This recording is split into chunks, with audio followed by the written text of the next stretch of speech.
منی که دست حب بکشیم، تموم رفیقای جا دست بکشیم، تموم رفیقای جا دست بکشیم، تو عاشقی با پاره پس نکشیم. خدا این دفعه هم به خیر گذشت. مگه نمیگم با من جاده نیا؟ خدای نکره یه اتفاق افتاد من چیکار کنم؟ برو بشین تو همون خونه. چی میخوای تو جاده با من میای؟ چی میخوای به من بگو؟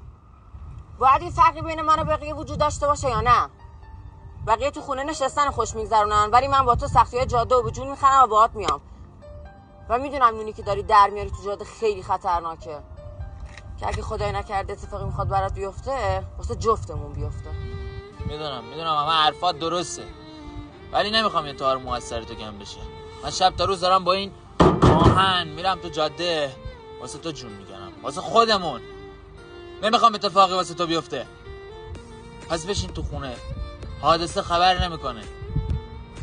نمیخوام از دستت بدم. آره راست میگی، حادثه خبر نمیکنه.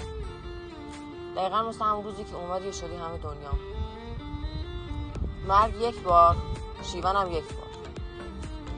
الان سویچه بده خودم میخوام بشینم پشت.